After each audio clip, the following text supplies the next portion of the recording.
साथियों, भारत की हमेशा से बड़ी ताकत रही है। मुश्किल समय, कितना ही कठिन समय क्यों ना आए, मुश्किल के समय हमारा देश एकजुट होकर खड़ा होता है।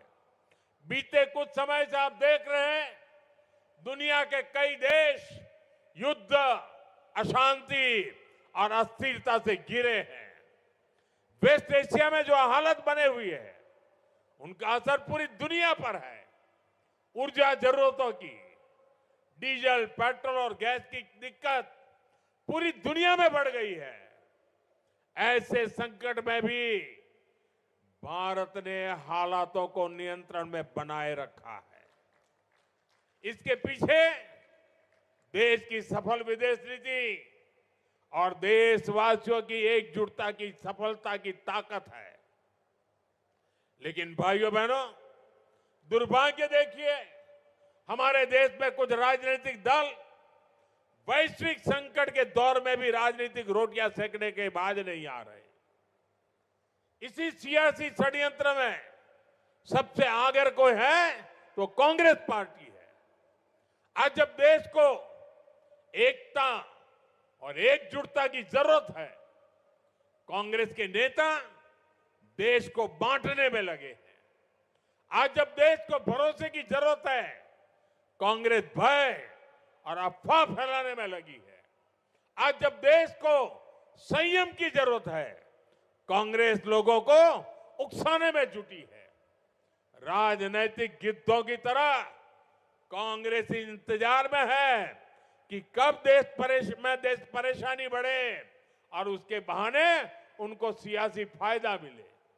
भाइयों बहनों, आज दुनिया के छोटे से लेकर बड़े सुपर पावर देशों तक में डीजल, पेट्रोल के दाम कहीं 10%, कहीं 20%, कहीं 25% तक बढ़े हैं। लेकिन भारत इसका असर देश की जनता पर नहीं पड़ने दे रहा है।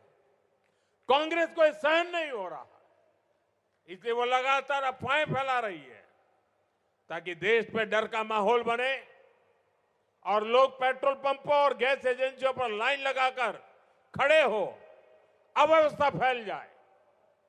उसे लेकर ये लोग दुष्प्रचार करें, ये इनकी मंशा है। साथियों, सत्ता से दूरी कांग्रेस पार्टी को बौखला कर देती है। अभी दिल्ली में हुई ग्लोबल एआई समिट में भी आपने देखा है, दुनिया भर के मेहमान यहां थे। दिल्ली की एआई समिट की पूरे विश्व में प्रशंसा हो रही थी, लेकिन कैसे विरोध के लिए कांग्रेस के लोगों ने अपने कपड़े तक फाड़ दिए। इनकी कोशिश थी कि दुनिया के सामने भारत की छवि खराब हो। आज के हालात में भी कांग्रेस भारत में नफरत करने वाली विदेशी ताकतों की भाषा बोल रही है। हमें कांग्रेस के इस षड्यंत्र से सावधान रहना है। साथियों, भारत किसी भी मुश्किल परिस्थिति का सामना डट करके कर सकता है। ये हमने कोरोना काल में भी दिखाया है। उसी तरह ये समय भी साथ रहने का है।